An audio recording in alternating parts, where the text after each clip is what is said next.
नमस्कार, मैं हूं मयूरिका और आप वीएनएम टीवी पर मेरे साथ देख रहे हैं मुद्दे की बात। मुद्दे की बात में आज बहुत ही बड़ा और बहुत ही महत्वपूर्ण मुद्दा उठाएंगे और वो है भारत अब विश्व की चौथी सबसे बड़ी इकोनॉमी बन गया है। वैसे आप सोचेंगे कि इस बात की बहुत ज्यादा चर्चा क्यों नहीं हो रही है? ये तो पूरे देश के लिए बहुत बड़ी और बहुत गर्व की बात है। चर्चा क्यों नहीं हो रही है ये एक अलग बात है। देश में इन दिनों माहौल कुछ अलग चल रहा है, लेकिन भारत ने जापान को पीछे छोड़कर, भारत 5वें स्थान पर था, जापान को पीछे छोड़कर भारत ने अब चौथा स्थान हासिल किया है। पिछले कई दिनों से हम बात कर रहे हैं कि भारत को हम तीसरी सबसे बड़ी इकोनॉमी बनाने की कोशिश की और आगे बढ़ रहे हैं। क्या होता है इकोनॉमी, कैसे भारत की अर्थव्यवस्था आगे बढ़ रही है? भारत की अर्थव्यवस्था भले ही आगे बढ़ रही है, क्या देश के नागरिक आगे बढ़ रहे हैं? क्या उनके ऊपर जो डेब्ट है, जो कर्जा है वो कम हो रहा है? क्या आम आदमी के पास पैसा है? ये सारी चीजों पर चर्चा होगी कि अर्थव्यवस्था में सुधार का मतलब आखिर होता क्या है, भारत पर, भारत के नागरिकों पर और एक आम आदमी पर इसका क्या असर पड़ेगा। कुछ खास एक्सपर्ट को हमने आज हमारे साथ जोड़ा है और उनसे जानने और समझने की कोशिश करेंगे, क्योंकि इकोनॉमी, जीडीपी, ये सारी वो बातें हैं जो आम नागरिकों के पल्ले नहीं पड़ती है, जबकि आम नागरिक सीधा सीधा इससे जुड़ा हुआ तो होता ही है। चलिए आज इसी पर बात करेंगे कि अब हम विश्व की चौथी सबसे बड़ी इकोनॉमी बन गए हैं। इकोनॉमिस्ट के रूप में अंकित रामाणी जी हमारे साथ है। सर, चर्चा में आपका बहुत बहुत स्वागत है। हमारे साथ सीनियर जर्नलिस्ट के रूप में सुनील जोशी जी जुड़े हैं। सुनील जी, आपका भी बहुत बहुत स्वागत है। चलिए थोड़ी सी जो ये टर्म है वो समझ लेते हैं इकोनॉमिस्ट के रूप में, जब अंकित जी हमारे साथ जुड़े हैं। सर, क्या होता है इकोनॉमी, क्या होता है? और जो हम सुन रहे हैं कि अब हम 5वीं से चौथी जगह पर आ गए हैं, चौथे स्थान पर आ गए हैं, क्या मतलब है इसका सर? ओके, बेसिकली इकोनॉमी जो है वो बहुत ही बड़ा टर्म है। अगर हम नॉर्मल वर्ड में हम लोग अगर समझना चाहे तो इकोनॉमी में हम ये समझ सकते हैं बेसिकली कि रुपया कहाँ से आएगा और रुपया कहाँ जाएगा। हमारे हर रोज की रोजाना जिंदगी में भी हम लोग इकोनॉमी लाइक अर्थशास्त्र जो है वो यूज कर रहे हैं। जैसे कि हमारे घर खर्च में जैसे कि आय कहाँ से आएगी और जो खर्चा हम लोग उसको है वहाँ उसको लाइक पर्टिकुलरली कहाँ पे हम लोग उसको खर्च करेंगे। तो ये हमारा इससे इकोनॉमी चलता है।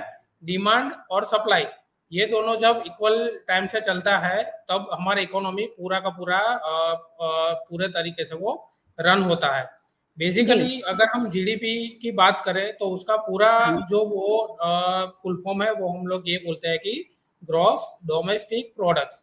अभी जो हम्म। जीडीपी है, जीडीपी पर्टिकुलर हर एक जब बजट हमारा फाइनेंस मिनिस्टर रजू करते हैं संसद में, पार्लियामेंट में, तो वो हर एक बार जीडीपी का अगर हम लोग सुनते हैं तो जीडीपी का पर्टिकुलर वो लोग एक एक्सपेक्टेशन रखते हैं कि हम लोग हम्म। ये साल में जीडीपी इतना रहने का हमारा प्लानिंग है।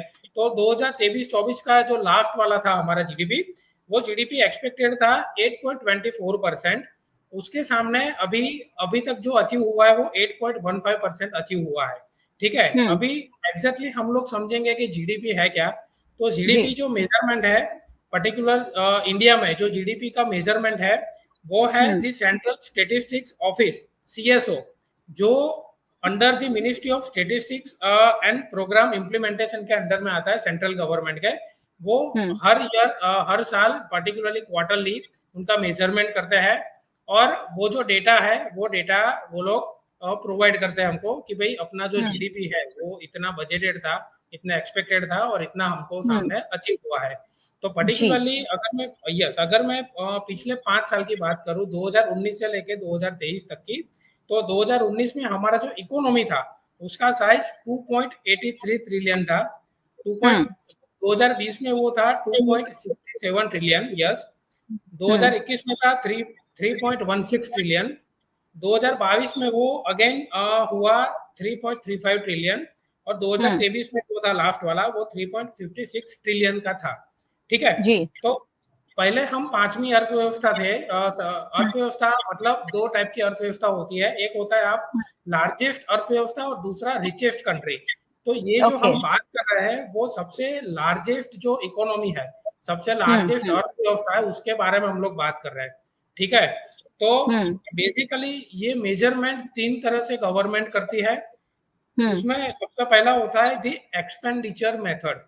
लोगों हम्म। का expense ratio focus on how much particular countries like people जो है वो कितना स्पेंड करते हैं उसके ऊपर हम्म। एक जीडीपी मेजरमेंट होता है। दूसरा होता है द इनकम मेथड।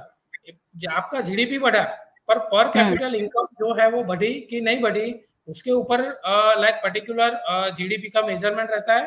तीसरा है हम्म। Production method. टोटल आपके कंट्री में जितने भी प्रोडक्शन के जो भी साधन अवेलेबल है, उसमें से आप कितना हम्म। आउटपुट निकालते हैं, तो वो प्रोडक्शन मेथड, ये 3 मेथड से पर्टिकुलर जो जीडीपी है, वो जीडीपी का हम्म। हमारा मेजरमेंट रहता है। जी। जी, तो ये है जीडीपी और इकोनॉमी के मायने जो आम आदमी को शायद नहीं समझ आते हैं, लेकिन जो इकोनॉमिस्ट हैं और देश की अर्थव्यवस्था को आगे बढ़ाने वाले लोग हैं, वो इसका लगातार स्टडी करते रहते हैं और आंकड़ों के हिसाब से हमारी अर्थव्यवस्था किस तरह आगे बढ़ रही है, उस पर चर्चा होती है। सुनील जी हमारे साथ जुड़े हैं। सुनील जोशी सीनियर जर्नलिस्ट है, वरिष्ठ पत्रकार के रूप में हमारे साथ जुड़े हैं। सालों से भारत की अर्थव्यवस्था को देखते, समझते आए हैं। सर क्या कहेंगे, अगर हम अर्थव्यवस्था में आगे जाते हैं, तो क्या मतलब है इसका? क्या मायने हैं भारत देश के नागरिकों के लिए इसके? पहले तो अंकित जी ने जो बात बताई तो ये बात सही है कि हमारा जो स्पेंडिंग है उसके वो पैरामीटर्स होते हैं, 4 पैरामीटर्स। उसके जो पैरामीटर्स है हम मिटिगेट करते हैं और कितने ग्रोथ करता है वो देखता है। तो हमारा हुँ, नेक्स्ट 27 का 5 ट्रिलियन का जो हमारा इकोनॉमी का साइज की बात है, ये यहाँ हुँ, तय होने के लिए तैयार जाने हो रही है। एक ग्राउंड बन गया है और पॉपुलेशन जो इकोनॉमिस्ट ने सभी ने किया तो बोला है कि जिसका स्ट्रेंथ है वो पॉपुलेशन है। आप हमारा हुँ, 145 करोड़ का जो कुल मिला के जो पॉपुलेशन है वो हमारी स्ट्रेंथ है। और जो हुँ, आउटपुट है वो 4 पैरामीटर्स पर जो लगता है उसमें पिछले 10 साल से हम देखें तो दुनिया की और अर्थव्यवस्था और देश और हमारे देश में एक फर्क है, हम प्लस में है। हुँ, हर एक साल हमने तय किया है कि कहीं ना हुँ, कहीं 1% 2% जो होता है वो होते होते हुए उसमें 4 चैलेंजेस आई हमारे सामने। ये हुँ, मोदी एरा की बात करें तो हुँ, 2014 से अब 25 तक की बात करें तो एक हुँ, कोरोना जो वर्ल्ड वाइड फिनोमेना था वो आया हुँ, है। तो इंडिया ने हुँ, जीएसटी वो एग्जीक्यूट किया। तीसरी बात है सबसे जो हमने डिमोनेटाइजेशन किया। हुँ, और हमारा जो एमएसएमई वगैरह सेक्टर है उसके लिए जो जोल्ट आया था कहीं ना कहीं किसी का रीजन के लिए। तो ये 4 जोल्ट के बावजूद हम ये बात आज सर्वाइव कर सके कि हम आगे जा रहे हैं, पीछे नहीं आ रहे। तो ये बात हुँ, एक सही है। अंकित साहब ने दूसरी बात की कि पर हुँ, कैपिटा इनकम, वहां हमारा लूप होल्स है। हमारा इंडिया की 80 करोड़ लोग है, वो 5 kg जो सरकार का मुफ्त राशन है वो स्कीम के अंडर आता है। तो हुँ, कहीं ना हुँ, कहीं यहाँ क्रोनिक कैपिटलिज्म है। जो आय बढ़ती है लेकिन जो आय जाती है वो मिनिमम मार्जिनलाइज लोग के पास जाती है। और बाकी की हुँ, जो है अनएम्प्लॉयमेंट वो मिटिगेट हमें को करना होगा। इन्फ्लेशन है वो मिटिगेट करना होगा। बैंक के इंटरेस्ट रेट है वो मिटिगेट करना। वो हमारे सामने वो चैलेंज भी है। हम आगे बढ़ रहे हैं बिकॉज ऑफ हम एक तो हम पीस लवर कंट्री है। हम जी, कहीं ना कहीं हम युद्ध को टाल के हम काम पर लगे रहते हैं। एक ही हुँ, दिशा में सारा देश काम कर रहा है। तो हुँ, ये अच्छी बात है। लेकिन हमारे को अभी रास्ता तय करना है वो ये है कि इक्वल डिस्ट्रीब्यूशन ऑफ इनकम या ग्राउंड रूट तक ये इनकम है डिस्ट्रीब्यूशन होना चाहिए। तो वो देश हुँ, की खुशहाली बढ़ती है जो हैप्पीनेस इंडेक्स बोलता है। इसके एरिया में जी। मेरे ख्याल से अंकित जी काम करना चाहिए। ठीक है मेरी बात? जी, बिल्कुल। हैप्पीनेस इंडेक्स, हंगर इंडेक्स, ये सारी चीज़ों पर भारत को बहुत ज़्यादा काम करना होगा। अंकित जी और इस पर सही बता पाएँगे? अंकित जी वो तो उस प ये सवाल का जवाब सुनील जी ने माँगा और हम पूरा देश जानना चाहता है कि बहुत सारी जगह हम पीछे हैं और उसके बावजूद इकोनॉमी आगे बढ़ रही है, तो इसे कैसे आँका जाए? आज भी जो गरीब है, अमीर है, उनके पास पैसा है, तो असमानता बहुत ज़्यादा है। यहाँ तक कि भारत की इकोनॉमी अगर हम चौथे नंबर पर हैं और अगर पहले नंबर की इकोनॉमी यानी अमेरिका की इकोनॉमी तो उसमें जमीन आसमान का अंतर है जबकि उनकी आबादी और हमारी आबादी में भी बहुत बड़ा फर्क है। तो ये सब तय कैसे होता है, ये जरूर मुझे लग रहा है सारे लोगों को देखना, जानना और समझना होगा। उस पर थोड़ी सी जानकारी दीजिए। मैम इसमें काफ़ी सारे पॉइंट हम लोग ले सकते हैं, जैसे कि टैक्सेशन सिस्टम है, फिर एग्रीकल्चर इनकम, हमारा जो एग्रीकल्चर जो सेक्टर है हमारा, उसका ग्रोथ है, हम्म। मैन्युफैक्चरिंग इंडस्ट्री उनका ग्रोथ है, हेल्थ केयर का ग्रोथ है। वो सब हम लोग हम्म देख रहे हैं। हम लोग इसमें ले सकते हैं। पर्टिकुलरली अगर हम बात करें तो आफ्टर 2014 हम्म एक्चुअली 2014 से पहले की जो भी गवर्नमेंट थी वो गवर्नमेंट का इकोनॉमिक्स में इसलिए जीडीपी हम लोग देख सकते थे कि बढ़ रहा था या तो फिर हम्म एवरेज रहता था बिकॉज ऑफ दे हम्म वो लोग एग्रीकल्चर और रूरल ये जो हम्म सेक्टर है, ये जो एरियाज है, उन लोग वहां पे उन लोग ने ज्यादा काम किया था। दूसरा हम्म अब आज भी हम लोग देखें कि आज हम लोग बोल रहे हैं कि इंडिया डेवलप कंट्री है, इंडिया डेवलपिंग कर रहा है, पर किसका हम्म पर्टिकुलर हम्म जो सिटी है, सिटी एरिया हम्म है, अपने हम्म मेट्रोपॉलिटन सिटी ले लीजिए, नॉन मेट्रोपॉलिटन सिटी ले लीजिए, वहां पे हम्म अच्छी खासी फैसिलिटीज गवर्नमेंट इज गिविंग। पर हम्म जो रूरल एरिया है आज भी काफी सारे मैं गुजरात से बिलोंग करता हूँ, तो गुजरात में आज भी काफी सारे ऐसे डिस्ट्रिक्ट है, काफी सारे ऐसे रूरल एरिया है जहाँ पे हम्म, दिन में 3 से 4 बार इलेक्ट्रिसिटी जाती है। जी जहाँ पे जो फार्मर्स है, फार्मर्स को पूरा जो इलेक्ट्रिसिटी मिलना चाहिए वो टाइम टू टाइम नहीं मिलता है, पानी मिलना चाहिए वो पानी नहीं मिल रहा हम्म है। तो इसी वजह से कहीं ना कहीं पे एग्रीकल्चर की वजह से जो जीडीपी हम्म है वो कहीं ना कहीं हम्म पे अफेक्ट कर रहा है। दूसरा हम्म कि सिटी का जो डेवलपमेंट किया है, पर सिटी में भी आज मैं आपको बताना चाहूंगा कि पर्टिकुलरली इलेक्ट्रिसिटी का जो है वो सिटी में पूरा मिल रहा है, रूरल एरिया में कम मिल रहा है। दूसरा है हम्म कि टैक्स सिस्टम अपना टैक्सेशन हम्म सिस्टम में जो 80% लोग हैं वो 20% टैक्स पे कर रहे हैं, और जो 20% लोग हैं वो 80% टैक्स पे कर रहे हैं। जी तो कहीं ना कहीं पे वो जो टैक्स पेयर का जो भी रुपया है हम्म उसका जो बेनिफिट मिलना चाहिए, जैसे कि अगर मैं रेगुलरली टैक्स पे करता हूँ तो मुझे गवर्नमेंट की तरफ से मैं एक्सपेक्ट करूंगा कि मुझे कोई ना कोई फैसिलिटी जरूर मिले। उसके सामने मुझे जो भी फैसिलिटीज बेसिक, मैं अभी सिटी का बात कर रहा हूँ, सिटी में कई सारी जगह पे गड्ढे हैं, गटर जहाँ जहाँ हो वहां पे बैक मारती है, तो ये सब प्रॉब्लम्स मुझे मैं फेस कर रहा हूँ जबकि मैं पूरा का पूरा टैक्स पे कर रहा हूँ। तो राइट ये कहीं ना कहीं पे टैक्स पेयर का जो रुपया है वो कहीं ना कहीं पे जहाँ पे खर्च किया जाना चाहिए वहां पे नहीं होता हम्म है। दूसरा, हम्म मैंने जैसे आपको पता कि एग्रीकल्चर जो है, रूरल एरिया जो है उनको डेवलप करना चाहिए, वो कहीं ना कहीं पे नहीं हो रहा है। तो उसकी हम्म वजह से कहीं ना कहीं पे जीडीपी पे इफेक्ट हो रहा है। तीसरी बात, हम्म 2014 के बाद जब हमने डीमोनेटाइजेशन किया तो सर ने अच्छा सा बात बताया था, आफ्टर डीमोनेटाइजेशन के बाद गवर्नमेंट का टारगेट था कि जो ब्लैक मनी है वो ब्लैक मनी कहीं ना हम्म, कहीं पे कम होगा या तो खत्म हो जाएगा। पर जी हम सबको पता है कि जो ब्लैक मनी है वो खत्म तो नहीं हुआ, उसकी जगह हम्म पे वो कहीं ना कहीं पे बढ़ गया है। तो जो मोटिव जी था वो मोटिव कहीं ना कहीं पे अफेक्ट हुआ है, और वो कहीं ना कहीं पे हम्म जैसे हम लोग देख सकते हैं वो नहीं हुआ है, जो जो उसका रिजल्ट लाना चाहिए था वो नहीं हुआ है। तो ये सब हम्म हमारा जीडीपी कम रहने का रीजन है। अगर ये सब ठीक चलता है, और अगर गवर्नमेंट थोड़ा सा टैक्सेशन के बारे में, रूरल डेवलपमेंट के बारे में अगर बात करें, तो हम्म पर्टिकुलरली हमारा जीडीपी और भी हम लोग आगे बढ़ा सकते हैं उसको।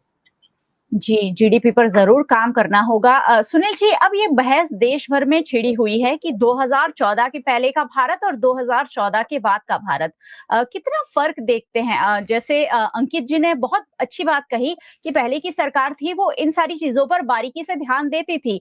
लेकिन जो ज़्यादातर यंग जनरेशन के लोग हैं, वो तो यही समझ रहे हैं कि 2014 के बाद ही भारत में सब कुछ अच्छा होने की शुरुआत हुई है। क्या कहेंगे इकोनॉमी 2014 से पहले की इकोनॉमी और 2014 के बाद की इकोनॉमी और दोनों सरकार जिस तरह से इकोनॉमी पर काम कर रहे हैं उसके बारे में क्या कहेंगे?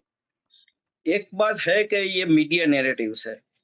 जो हुँ, फाउंडेशन वर्क नहीं होता तो ये आज हुँ, यहाँ नहीं पहुंचते। तो मेरे ख्याल हुँ, से इसरो और हुँ, नवरत्न कंपनी, पाखरा नंगल, नॉन हुँ, अलाइन मूवमेंट जो भी हुँ, हुआ है वो पिछले एंसेस्टर ने किया है। हम हमारा फैमिली की बात करें कि हमारा हुँ, माँ बाप ने कुछ नहीं किया और हम आज बन गए, बड़े अफसर बन गए, तो ऐसी बात नहीं होती। कहीं ना कहीं हुँ, पैर होता है तो सिर होता है। तो मेरे ख्याल हुँ, से एक एंडलेस कोई कंट्री है हमारा जो 75 इयर्स का ओल्ड कंट्री है, तो कहीं ना हुँ, कहीं ये एंडलेस एफर्ट होता है और क्रेडिट हुँ, कोई ले जा सकता है, कोई क्रेडिट नहीं। ये ऐसा है, गरम लोहे जैसा है, वो दिखता नहीं कि कोल्ड है हुँ, या गर्म है, उसको आपको छूना पड़ता है। तो मेरे जी, ख्याल से एक वन वे साइड कोई भी नहीं होना चाहिए इसमें। हुँ, जो जहां से आगे ले जाने की बात है तो वहां कुछ नेरेटिव्स आता है। नेरेटिव्स में जी, पहली मोमेंटम, बिकॉज ऑफ जो पिछले 10 साल में देखो 214 के पहले से तो इंस्टेबिलिटी आई थी। गवर्नमेंट आती थी जाती थी, गुटबाजी होती थी। 13 दिन की गवर्नमेंट भी आई थी और वाजपेयी जी फिर भी 1 साल के लिए 2 साल के लिए फिर आए थे। तो जब आपको स्थिरता मिली है, आपको एक एजेंडा मिला है और नई जो हमारे जो कोर इश्यू है ना वो हेल्थ और एजुकेशन है। वो 2 एरिया में अच्छा काम और एक ही पॉलिसी में काम होगा ने तो कहीं ना कहीं उसका रिजल्ट मिलेगा। आप सुबह से बाहर निकलते हो और शाम तक काम करते हो तो आप जो काम करते हो उसमें सिस्टम जो सपोर्ट करती है तो आप ग्रो जल्दी से करते हो। अदरवाइज आप एक मुकाम पर तो जाते ही हो, आपको पता है कि आपकी सैलरी इतनी है, आप इतना वर्क करना पड़ता है, आपकी ड्यूटी जो डिमांड्स करती है। तो 145 करोड़ का जो एक दिशा में चलना है उसका कुछ नतीजा है, कुछ गवर्नमेंट की पॉलिसी का नतीजा है और कुछ पास्ट का है। तो मैं नहीं मानता कि इसको जजमेंटल होना चाहिए इसमें। और मार्केटिंग तो मोदी सरकार की अच्छी है तो उसको क्रेडिट लेना आती है, चाहे वॉर हो चाहे कुछ भी हो, तो ये आता है उसको। तो मेरे ख्याल से ऐसा नहीं होना चाहिए। देश की जब बात आती है तो हर एक गवर्नमेंट का हर अपना रोल होता है। ये सही बात है कि आज हम दोपहर को ये डिबेट करते हैं, पहले ग्रोथ होता था तो ये डिबेट नहीं होती थी। इसलिए कहीं ना कहीं मीडिया नैरेटिव्स भी उसमें बहुत बड़ी भूमिका निभाता है गवर्नमेंट की इमेज लॉन्ड्रिंग के लिए। जी, जी, बिल्कुल, बहुत सही और सटीक बात आपने कही है। सुनील जी, मैं बहुत सहमत हूँ कि कहीं न कहीं हर सरकार ने अपनी ओर से काम किया है देश की जीडीपी में, देश की इकोनॉमी में सुधार लाने के लिए। हाँ, ये जो सरकार है अग्रेसिवली काम कर रही है और अलग-अलग चीज़ों की मार्केटिंग और हर चीज़ को लोगों तक पहुँचाने की इस सरकार की जो भूमिका है, वो कहीं न कहीं असर कर रही है। चलिए, सोशल वर्कर के रूप में राजीव शर्मा जी हमारे साथ जुड़ गए हैं। सर, आप नहीं आए थे, उससे पहले हमने काफ़ी सारी चर्चा की कि भारत अब विश्व की चौथी सबसे बड़ी इकोनॉमी बन गया है। आप सोशल वर्कर के रूप में जुड़े हैं। क्या कहना चाहेंगे? इससे समाज पर, समाज व्यवस्था पर क्या असर देखते हैं कि भारत अब इकोनॉमी कल रूप से भी आगे बढ़ रहा है और अन्य देशों को पीछे छोड़कर तीसरी सबसे बड़ी इकोनॉमी बनाने की हमारी जो बात पिछले कई वक़्त से चल रही है, उस पर आगे बढ़ रहा है। क्या इससे लोगों को कोई फ़र्क पड़ रहा है? क्या कहेंगे? देखो मैडम, ये अभी देखो चौथी अर्थव्यवस्था बन गई है। ये लोग बोल रहे हैं और ये लोग के बोलने से बन गई, बरोबर? लेकिन जो देश में चल रहा है उसके लिए कोई ध्यान नहीं दे रहे। मैं बोलता हूँ चलो चौथी अर्थव्यवस्था बन गई है, बहुत अच्छी बात है, बन गई है। मैं तो बोलता पहली बन जावे, बरोबर? लेकिन जो यहाँ भारत देश में जो रहने वाले इंसान है, जिसको बेचारे को कुछ सगवड़ होनी चाहिए, जो तकलीफ होती है, उस तकलीफ का निवारण करो। अभी मेरे बच्चे को मैं ताजमहल देखने गया था, बरोबर? मैं गाँव गया था अगले महीने, मैं ताजमहल देखने गया था। मैं जब उस टाइम पे जब कांग्रेस के ज़माने में जब छोटा था, तो मुझे हर शुक्रवार के दिन फ्री होता था और 7-6 दिन तक उधर चार्ज लगता था, लेकिन हर शुक्रवार को फ्री होता था, मैं देख के आता भी था। जब जाता था देखा। अभी इस बार गया मेरे बच्चों को लेके तो अंदर जाने का 50 रुपए चार्ज लगता है, बरोबर? और अंदर फिर ताजमहल देखने का 200 रुपए चार्ज लगता है। फिर मेरे बच्चे को थोड़ा बाथरूम लगा तो मैंने बोला चलो तेरे को टॉयलेट लेके जाता हूँ, टॉयलेट कराता हूँ। मैं उसको टॉयलेट कराने ले गया। वहाँ टॉयलेट कराने गया तो क्या बोल पहले मैं तो लेडीज क्या बोलती है कि पहले 5 रुपए तुम मुझको छुट्टा दो। अब ये 5 रुपए लेते हैं, अब ये देश का अर्थव्यवस्था तो उसको बंद कर दो। है? ये तुम बस तो रेलवे स्टेशन पे हो, जहां देखो वहां लूटम लूट कर रहे हो। अभी मेरा परिवार है, मेरे परिवार को मेरे को अच्छा करना हो है तो मैं 2 मिनट में कर सकता हूँ। चोरी करना हो तो मैं दुनिया भर की चोरी करके मेरे घर वालों को दे दूं, और उससे मतलब क्या है? जी। तुम्हारी अर्थव्यवस्था अच्छी है तो लोगों को अच्छा करो, पब्लिक को अच्छा करो, जनता को अच्छा करो। तुमने हर चीज में टैक्स लगा दिया। अरे वो मेरे घर पे एयरटेल का डिश टीवी चलता है, डिश टीवी के अंदर मैंने एक चैनल, मेरे पापा बोलते थे कि आईपीएल देखना है, मैंने आईपीएल चालू करवाया, उसका चार्ज 22 रुपए है, 19 रुपए चार्ज है, बरोबर? फिर मैंने उसको चालू करवाया तो क्या बोले कि तुम्हारा जीएसटी लगेगा। अरे चैनल चालू कराने में जीएसटी, बरोबर? वो तो ठीक है, छोड़ो, जान दो, बरोबर? मेरे पास एक क्रेडिट कार्ड है, एसबीआई का क्रेडिट कार्ड है। मैंने वो क्रेडिट कार्ड के अंदर मैं हमेशा शॉपिंग करता हूँ, तो उसके अंदर कुछ रिवॉर्ड पॉइंट जमा होते हैं। तो रिवॉर्ड पॉइंट को अगर उसको रिडीम करते हैं, बरोबर, उसमें भी जीएसटी है। हर चीज में तुमने जीएसटी घुसेड़ दिया। अरे जो खाने पीने की चीज है हर चीज में जीएसटी। तुमने पेट्रोल में क्यों जीएसटी नहीं लगाया? तुम्हारे जो नेतागिरी करते हैं, उस पर क्यों? राजीव जी के सवाल से बिल्कुल देशवासी किनारा नहीं कर सकते। जी, अंकित जी बताइए, कुछ सवाल पूछे उन्होंने जो देश का हर आम नागरिक जो है वो पूछना चाह रहा है कि हमारे ऊपर लगातार तरह-तरह के कर्जे बढ़ते जा रहे हैं और क्या भारत नागरिकों पर ही कर्जा बढ़ाकर सबसे बड़ी इकोनॉमी बन सकता है? जैसे ट्रंप फिलहाल जगह-जगह टैरिफ डाल रहे हैं, कह रहे हैं कि हम अमेरिका को और ज़्यादा अ, धनवान देश बना देंगे। तो क्या भारत भी कुछ ऐसा ही अपने नागरिकों से पैसा लेकर दे रहा है? क्या होना चाहिए भारत के नागरिकों को जो टैक्स अलग-अलग लिए जा रहे हैं इकोनॉमी आगे बढ़ाने के लिए, क्या उसमें कोई और सुधार हो सकता है? क्या और गुंजाइश है कि पैसे नागरिकों को देने ही होंगे व्यवस्था अर्थव्यवस्था को अच्छा करने के लिए? देखिए मैम, ये तो कैसा बात हो गया कि मैं हर साल टैक्स भरता हूँ। मैं जब से हुँ, मेरा आय आने लगा तब से मैं टैक्स भर रहा हूँ और पूरा ज़िंदगी हुँ, मुझे टैक्स ही भरना है। उसके सामने मुझे बेनिफिट जो है वो बेनिफिट तो कुछ मिल नहीं रहा है। मैं एक जी। सिंपल सा बात बता रहा हूँ। मैं एक टैक्स पेयर हूँ। मैं ईमानदारी से मेरा टैक्स पे करता हूँ। मैं सिटी एरिया में रहता हूँ। मैं म्युनिसिपल कॉर्पोरेशन के एरिया में रहता हूँ। मुझे मिलता है हुँ, क्या? मुझे मिलता है गड्ढे। आज हुँ, सड़क बन गया, कल 24 आवर्स के बाद वो वापस रोड टूट जाएगा, वहाँ पे टोरेंट वाले आ जाएँगे या तो अदानी गैस वाले आ जाएँगे तोड़-फोड़ करने के लिए, वो 1 जी। महीना पूरा काम चलेगा।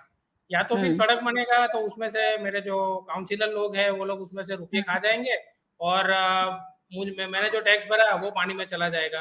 तो कहीं जी। न कहीं पे ये जो करप्शन है, करप्शन हुँ, जो भी लोग कर रहे हैं करप्शन वो कम होना चाहिए जिससे हमारा हुँ, कहीं न कहीं पे जीडीपी है वो अफ़ेक्ट हो रहा है। दूसरा, अगर कोई भी इंसान ईमानदारी से टैक्स भरता है तो उसका उसको पूरा का हुँ, पूरा जो भी बेनिफिट है वो मिलना चाहिए। कैसे दे सकते हैं हम लोग? हुँ, पिछले मैं आपको बता रहा हूँ, मैं खुद गवर्नमेंट स्कूल में पढ़ा हूँ, गुजराती हुँ, मीडियम में पढ़ा हूँ। मेरी जी। बेटी अभी जो है वो गुजराती मीडियम में ही पढ़ रही है, पर वो प्राइवेट स्कूल में पढ़ रही है। Reason okay. बीइंग हुँ, गवर्नमेंट ने जितने भी गवर्नमेंट स्कूल है वो धीमे-धीमे करके बंद करना चालू किया है। जी, जी। तो अभी मैं जो टैक्स पे कर रहा हूँ वो इसलिए पे कर रहा हूँ ताकि गवर्नमेंट जो प्राइवेट स्कूल है उसको बढ़ावा दे और जो हुँ, गवर्नमेंट स्कूल है उसको बंद करे।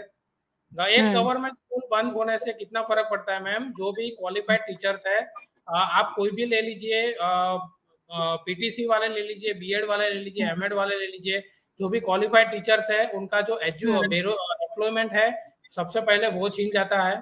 दूसरा, हुँ, जो अनक्वालिफाइड लोग हैं, जैसे कि अगर हुँ, किसी ने बीकॉम भी कर लिया तो वो प्राइवेट स्कूल में जॉब ले लेगा, ऑन पेपर हुँ, उसका सैलरी बोलता होगा 15,000 पर एक्चुअली उसको मिलता है 8 से 9,000।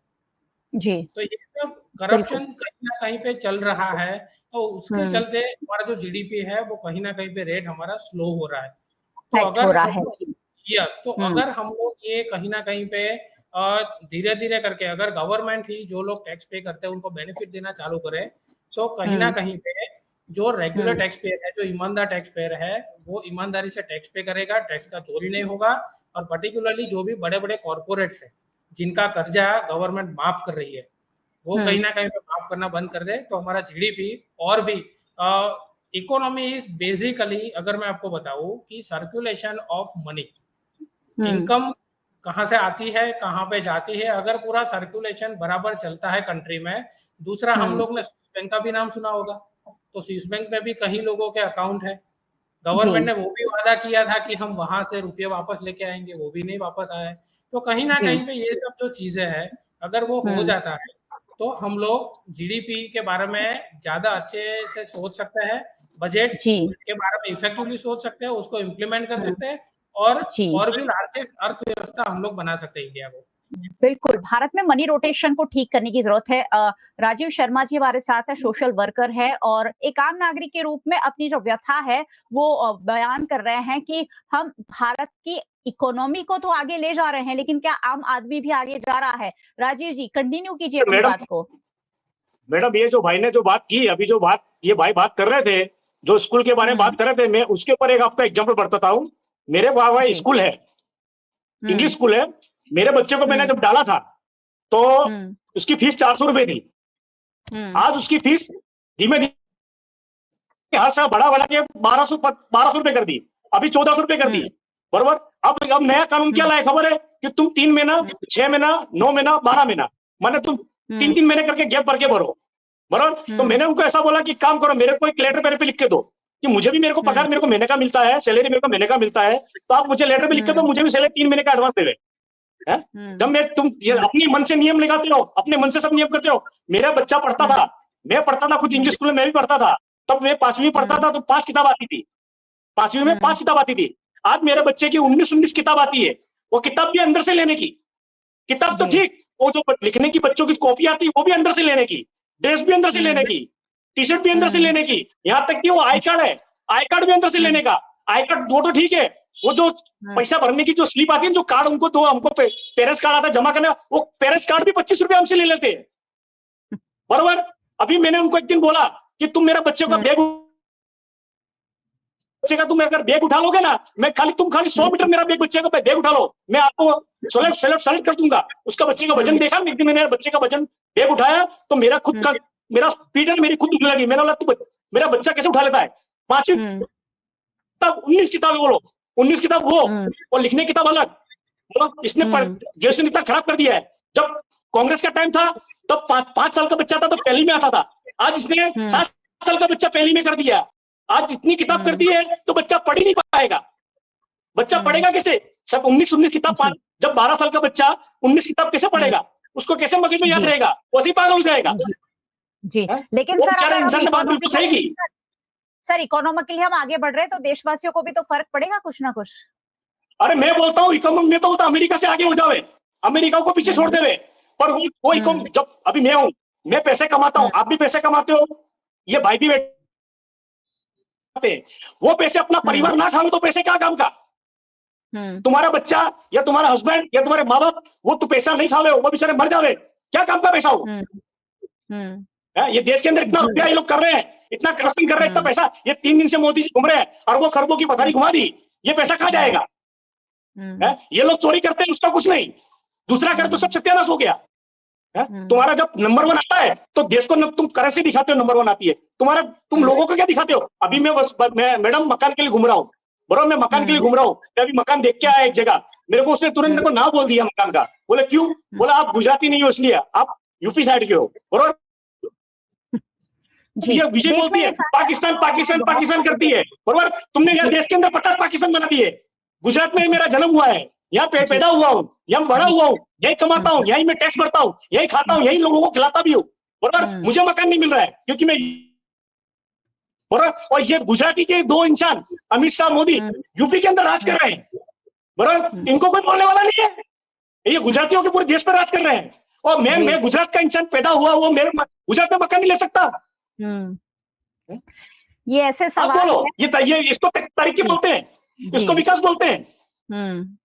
ये ऐसे सवाल है जिसका जवाब शायद ये सरकार कभी नहीं दे पाएगी, लेकिन आप जिस असमानता की बात कर रहे हैं वो देश भर में फैली हुई है, कोई भी व्यक्ति उससे किनारा नहीं कर सकता और हर आम आदमी इससे परेशान है ही। सुनील जी, आपने बात सुनी राजीव जी की, एक आम नागरिक के रूप में वो कह रहे हैं कि आप मैडम मेरी बात सुनो मैडम, मेरी बात सुनो, मैं 20 साल पहले भी गुजरात में रहता था, मेरी उम्र 43 साल हो गई है।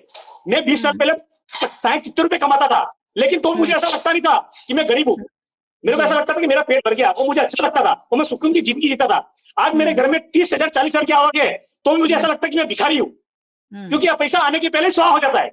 जी जी ठीक है, खबर ही नहीं पड़ता पैसा खा जाता है, कभी ये आ गया कभी वो आ गया। और डीमार्ट में जाता हूँ सामने, मैंने जब भी आता हूँ उसका प्राइस बढ़ जाता है। इन्होंने प्राइस का पैसा धंधा बना लिया है कि चलो आज 3 महीने पहले प्राइस बढ़ता था, बरोबर, तो 6 महीने 1 साल 2 साल प्राइस बढ़ता था। इन्होंने ऐसा धंधा बना लिया है कि उसको खबर है कि अब लोग कहाँ जाएंगे, लोगों का शौक हो गया है, लोगों को लूटो। जी राजीव जी ठीक है, चलिए सुनील जी जवाब कोई उद्योगपति चोर नहीं होता, देखो मैडम, कोई उद्योगपति चोर नहीं है। देखो मेरी बात सुनो, उद्योगपति कोई चोर नहीं है, ना अदानी चोर है, ना अंबानी चोर है, ना कोई बिजनेसमैन चोर है, वो चोर नहीं है, वो अपना धंधा करता है। मैं ये बोलता हूँ कि आज कलयुग है, कलयुग के अंदर एक इंसान, अगर एक इंसान का पेट भरता है वो भगवान है, बरोबर। वो आज रिलायंस वाला हो कि अदानी हो, कोई भी हो, आज वो कमा रहा है, लोगों का पेट भर रहा है, लेकिन ये लोग उसको चोरी करने मजबूर करते हैं, ये कुछ उसको लूटते हैं, और वो इंसान क्या करेगा? वो इंसान मजबूरी में क्या करेगा? वो भी चोरी करेगा। इन्होंने उनको चोर बना दिया है बेचारों को, अगर वो चोरी नहीं करेंगे तो उसको धंधा नहीं करने देगा मार्केट के अंदर। ठीक है सुनील जी जवाब दीजिए, ये आम नागरिक की जो परेशानी है वो कैसे दूर होगी? उन्होंने बहुत सारी बातें कही जो हर नागरिक को कहीं ना कहीं सूट करती है कि आप कहीं भी जाओ, डीमार्ट में जाओ, हर साल चीजों का दाम बढ़ जाता है। हर वक्त कोई ना कोई इसी तरीके की चीजों का सामना आम नागरिक कर रहा है, लेकिन फिर भी हम इकोनॉमी ग्रो कर रहे हैं और हम तीसरी इकोनॉमी आगे बढ़ने की कोशिश करें, लेकिन आम नागरिक को पहले उसका अपने फायदा देश को, पहले अपने, मैं बोलता हूँ पहले अपने देश को ग्रो करो। देश के अंदर जनता दुखी है, उसको ग्रो करो। अरे ये डॉलर फॉलर से क्या होता है, सब यहीं रह जाएगा। वो धीरू भाई अंबानी था, क्या ले गया? टाटा बिरला क्या ले गया? सब यहीं रह जाएगा। बेचारे लोगों की मजबूरी समझो। मौका दो, बेचारा 1000 रुपए कमाता है तो उसको लूटो मत, उसको बेचारे को अपना उसका परिवार देखना पड़ता है। सब चीज देखो, जी, ठीक ग्रो है, करो। ठीक है, और किसी को लूट के क्या ग्रो करने का? अभी मैं हूँ, मेरे को ग्रो करना हो तो मैं ग्रो कर सकता हूँ, पर मैं किसी को लूट के कैसे ग्रो करूंगा? ठीक है सर, ठीक है सर, ठीक है, आपने आपको सुन लिया। सुनील जी क्या कहेंगे? ये सारी बातें हैं वो आम नागरिकों की है और इससे हम बिल्कुल भी ऐसा नहीं कह सकते कि नहीं आप सही नहीं बोल रहे, झूठ बोल रहे, गलत बोल रहे हैं। सुनील जी कुछ कहना चाहेंगे आम नागरिक की ये भाषा पर? मैं ये बात करने जा रहा हूँ कि आर.के. लक्ष्मण का एक कॉमन मैन का कार्टून आता था और वो सारे इंडिया में पॉपुलर हुआ था। वो दिल की बात करता था। आज एक गवर्नमेंट ने बात की और गवर्नमेंट ने बोला कि हमारे नेशन है वो नंबर 4 पर जीडीपी में आ गया, लेकिन कॉमन मैन है जो आर.के. लक्ष्मण का कॉमन मैन है वो आपके पास आज आपके स्क्रीन पर है, मिस्टर राजीव जी। राजीव जी ने जो बात की वो कॉमन मैन की और ग्राउंड लेवल की बात है। लोगों को दिल में कुछ और है और सरकार के लफ्ज पर कुछ और बात है। दोनों के बीच जो असमानता है उसको क्रोनिक कैपिटलिज्म बोला जाता है। आपका एयरपोर्ट है वो आपका नहीं रहा, वो अदानी का हो गया। वहां 65 रुपीज का सिंगल समोसा मिलता है और वही समोसा आप गरीब हो तो 20 रुपये में प्लेट स्ट्रीट फूड में खा सकते हो। तो जो असमानता बढ़ती है वो असमानता हमारी सबसे में किया था। जो कहीं हद तक ये कॉमन मैन जब तक अपनी जो हैप्पीनेस इंडेक्स की बात की थी, दोनों सर ने जो बात की, मैं वो बोल रहा हूँ, सरकार अपनी जो ओब्लिगेटरी सर्विस है वहां से पीछे हट कर रही है। आप सैन्य में अग्निवीर भेज रहे हैं, आप सर्विस में, गवर्नमेंट सर्विस में जिसको बोलते हैं कर्मयोगी बोलते हैं या आरोग्य हेल्थ वर्कर बोलते हैं, फिक्स सैलरी वाले भेज रहे हैं और आपका टैक्स में कुछ भी चूक हुई तो विथ पेनल्टी और ईडी इनकम टैक्स आपके वहां आ जाता है। तो सरकार का जो दो रवैया है ना, उसमें जो ओब्लिगेटरी फेस है ना वो चला गया है, जो सोशल वेलफेयर का फेस है। जो अंकित जी बोल रहा था ना कि मेरे को कुछ सरकार को मैं टैक्स देता हूँ लेकिन सरकार मुझको कोई ओब्लिगेटरी सर्विस नहीं दे रही, तो हमें कहीं कंपेयर करना चाहिए। आप यूके में हो और आप चाहे इंडिया से यूके में गए हो और वहां का आपके पास सिटीजनशिप है, तो आप अकेले हो तो भी आपके वहां हेल्थ पहुंच जाएगी, आपको वहां पेंशन पहुंच जाएगा। आप ठंडी में हो तो आपके लिए वहां हीटर की जो व्यवस्था है हो जाएगी। जब जैसे आदमी सीनियर होता है तो उसने, सरकार ने जो टैक्स उसके पास जो वर्किंग एज में लिया था वो रिटर्न विथ केयर देता है। ये जो 10 साल में बात हुई, सबसे बड़ी बात ये है कि मैं भी, ये जैसे अंकित जी ने बोला, मैं भी गवर्नमेंट स्कूल में पढ़ा हूँ और मैं सारी जिंदगी जो पढ़ा और मेरा खर्च जो आया ने, मेरे बच्चे का 3 साल का खर्च है। तो एजुकेशन कॉस्टली हो गया, अच्छी हेल्थ सर्विसेज कॉस्टली हो गई है, लोगों को एश्योर गवर्नमेंट सर्विस में नहीं होता।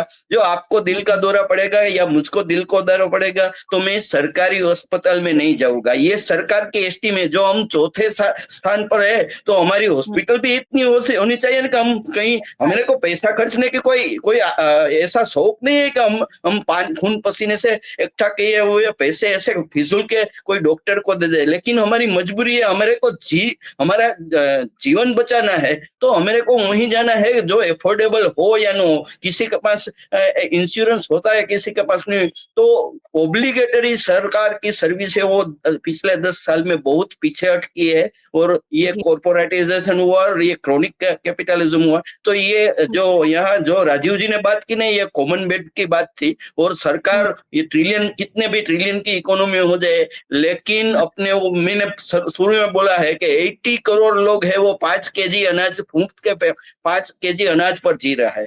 तो ये जो असमानता है ना, वो ये गवर्नमेंट, मोदी गवर्नमेंट की सबसे बड़ी चैलेंज है। बहुत बड़ी चैलेंज है। जी जी राजीव जी, अब मेरे पास वक्त कम है, एक बात बोलना चाहता हूँ, बोलना सोच सकता हूँ सर वक्त कम है ये जो लेकिन सुनील जोशी जी ने तीन जो बात बोली है, तीन बात बोली, एक तो एयरपोर्ट की बात बोली, एक ये दवाखाने की बात बोली, एक दवाखाने के अंदर सुविधा की बात बोली और एक मेडिकल की बात। अब मैं आपको एक बात बताता हूँ, तीनों टिप पे आपको बताता हूँ मैं, बरोबर। मोदी जी का एक वीडियो मेरे पास में पड़ा है, एक इंसान ने जब इंसान दिखता है, मीडिया सब लिखे हुए, ये जो मीडिया है ये सब लिखे हुए हैं, सबका दिन मोदी जी मोदी जी मोदी, दूसरा कुछ काम ही नहीं आता है, बरोबर। अब एक बात बताओ, एक दिन मीडिया में मैं मीडिया का चैनल देख रहा था, न्यूज देख रहा था, उसका वीडियो मेरा पड़ा है, मतलब इसने सामने वाला संवाददाता ने बोला कि आप भारत को किस मुकाम पे देखना चाहते हो, तो मोदी जी क्या बोलते हैं कि मैं ये मुकाम में देखना चाहता हूं कि एयरलाइंस के अंदर जो हवाई चप्पल पहनने वाला हवाई जहाज में गरीब इंसान सफर करे, मेरा वो सपना है। क्या बोलते हैं, एक हवाई चप्पल पहनने वाला हवाई जहाज में सफर करना चाहिए, मेरा वो सपना है, मेरा वो विकल्प है। बोले अरे तूने तो क्या किया है, तूने तो अंदर घुसने लायक भी नहीं छोड़ा है।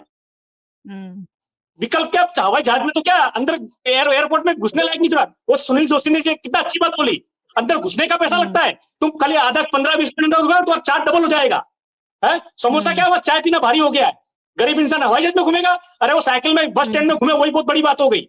बराबर। दूसरी बात उन्होंने दवाखाने की बोली, मेरा एक दोस्त था, वो गांव चले गया था, उसकी मम्मी को अचानक पेट में दर्द हुआ, उसने मुझे फोन किया गांव से, मैं नौकरी छोड़ के उसके घर पे गया, देखा तो उसकी मम्मी को तकलीफ बहुत हो रही थी, उसको कुछ ट्यूमर की तकलीफ थी, मैं लेके सिविल हॉस्पिटल गया, वहां तुम देखो सिविल में हजारों लोग आते हैं, हजारों लोग आते हैं। और अब एक बात बताओ, हजारों लोग आते हैं, हजारों लोगों के लिए हजारों चीज सुविधा होनी चाहिए कि नहीं होनी चाहिए, सही बात है गलत है, बराबर। वहां सोनोग्राफी, उसको डॉक्टर ने क्या बोला कि सोनोग्राफी करना पड़ेगी, जब मैं सोनोग्राफी में गया ना, वहां 500 लोग खड़े थे। अब एक बात बताओ, सिविल हॉस्पिटल इतना बड़ा है, कम से कम 200-300 एकड़ में घुमाव फैला हुआ है, हजारों मरीजों के लिए एक सोनोग्राफी का मशीन, और वो इंसान जब तक इंसान 2-4 मर जाएंगे हैं। मोदी जी गाड़ी में घूमते हैं, 25-25 गाड़ी लेके घूमते हैं, वहां एक गरीब इंसान को सोनोग्राफी कराना हो, हजारों इंसान के बीच में एक इंसान पूछिए है। दूसरी बात इन्होंने जो सुनील जोशी जी ने बोला मेडिक्लेम, अब मैं मेडिक्लेम पे आपको एक चर्चा बताता हूँ। ये बोलते हैं ट्रिलियन, 5 ट्रिलियन, 10 ट्रिलियन, अरे तुम पहले घर में ट्रिलियन करना तो छीनो दो, बराबर। मेरी मदर का मैंने इंश्योरेंस लिया था 6 साल पहले, बराबर, मैंने लिया था, सामने से मुझे फोन आया था, तो बजाज एलियंस से मैंने मेरी मदर का मैंने लिया, तो मैं इसका इंश्योरेंस भरता था मेरी मदर का, तो मैंने जब स्टार्ट में लिया तो 6,300 रुपए का था, बराबर। फिर दूसरे साल रिन्यू करने का आया, तो रिन्यू करने के लिए मुझे फोन किया, मेरे को बोला कि सर आपकी मम्मी का 1 साल हो गया है, रिन्यू करो, बोला ठीक है रिन्यू कर दो, बोला अभी चार्ज बढ़ गया है, बोला कितना हो गया, बोला 7,600 हो गया, बोला कोई बात नहीं कर दो, बोला भाई मेरी मम्मी है 60 साल की है, उम्र वाली है तो चलेगा। फिर वो भी साल पक गया, वापस से मेरे को अगले साल रिन्यू करने का फोन आया, बोला सर आपका सर मम्मी का रिन्यू करने का टाइम आ गया है, कर दे, बोला कर दो, बोला कि चार्ज, बोला सर चार्ज बढ़ गया, बोला आपकी फैसिलिटी बढ़ गया, चार्ज बढ़ गया, बोला कितना हुआ, 9,300 हो गया, बोला चलो कोई बात नहीं 9,300।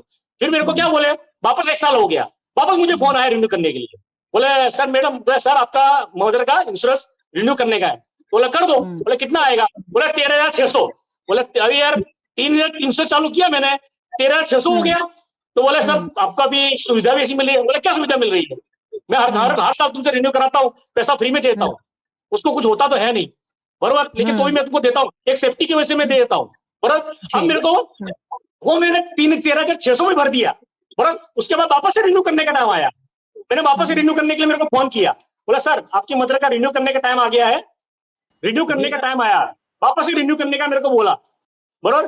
तो क्या बोलते हैं 25,500, अब 13,500 का डायरेक्ट 25,500 कर दिया, तो मैंने बोला इससे तो अच्छा मेरी मां मर जाए वो अच्छा, और मैं भी साथ में मर जाऊं अच्छा, क्या करने का इसमें जीने के जी के क्या करने का बताओ है। 6,300 से डायरेक्ट 25,500 कर दिया, कैसे इंसान भरेगा, एक मामूली इंसान कैसे भरेगा। एक आज तुम कोई भी कंपनी का मेडिक्लेम लेके देखो, तुम्हारी ताकत नहीं मेडिक्लेम लेने की। पहले इंसान मेडिक्लेम लेता था अपने परिवार के लेता था, 6,000 7,000 का मेडिक्लेम आता था, और साथ में पूरे परिवार का भी आता था। आज एक इंसान का 20-20 हजार का इंश्योरेंस आ रहा है, बोलो कैसे इंसान लेगा, ये क्या जीडीपी आ रहा है, क्या इंसान आगे जाएगा, कैसे इंसान आगे बढ़ेगा है? अब आप बताओ कि जब मेरी मदर का मैंने इंश्योरेंस किया था मेडिकल, तो मैंने 6,300 का शुरू किया था, अब जाके 5 साल के 5वां मेरा प्रीमियर आया तो 25,500 बोलता है बजाज वाला। तो मैंने घर में पूछा तो क्या बोला है, वो जान दे, ऐसे 62-63 साल की हो गई हो, बोला भले मर जाऊंगी। तो मैंने भी सोचा कि 25 साल इंसान कैसे भरेगा, एक नॉर्मल इंसान 25 का कैसे भरेगा। आज तुमको अब मैं बोलता हूँ ना, आप मेरी बात पर विश्वास मत करो, आप कोई भी बैंक के अंदर जाओ, खाली एक बार बोलो कि मुझे मेडिकल लेना है, आप खुद देख लेना कितना चार्ज होता है। ठीक है, इंसान कैसे मेडिकल लेगा। जी सर, अब आपकी बात समझ गए। आम नागरिक ऐसे ही परेशान है और आम नागरिकों के लिए कोई खास सुविधा भी नहीं है। चलिए फिलहाल के लिए बहुत-बहुत शुक्रिया आप दोनों मेहमानों का हमारे साथ जुड़ने के लिए। Thank you Ankit ji, thank you Rajiv ji, thank you so much. Thank you. या थैंक यू मैम। तो हमने देखा कि किस तरह से विश्व की चौथी इकोनॉमी बनने के बाद भी आम नागरिक परेशान है। आम नागरिक को हर तरीके की असुविधा का सामना करना पड़ ही रहा है क्योंकि आम नागरिकों के हिस्से कुछ नहीं आया है। इकोनॉमी भले ही बड़ी है लेकिन आम नागरिक अभी भी वही के वही है। वीएनएम टीवी को आप देख रहे हैं। वीएनएम टीवी को आपको रोज देखते रहना चाहिए क्योंकि यहाँ हम उन्हीं बातों पर चर्चा करते हैं जो सीधी-सीधी आपसे जुड़ी हुई हो। आप हमें यूट्यूब चैनल पर देख रहे हैं, जरूर देखते रहिए और हमारी चैनल को सब्सक्राइब जरूर कर लीजिएगा अगर नहीं किया है तो। आप हमें फेसबुक पर देख रहे हैं, शेयर कर लीजिए। ये सारी बातें सभी तक पहुंचना जरूरी है। आप हमें ओटीटी प्लेटफॉर्म्स पर देख रहे हैं, डेली हंट, वोडाफोन टीवी, जियो टीवी और जियो टीवी फाइबर। 498 नंबर के चैनल पर वीएनएम टीवी को 24 घंटे लगातार देखा जा सकता है। देखते रहिए वीएनएम, जुड़े रहिए वीएनएम के साथ। नमस्कार।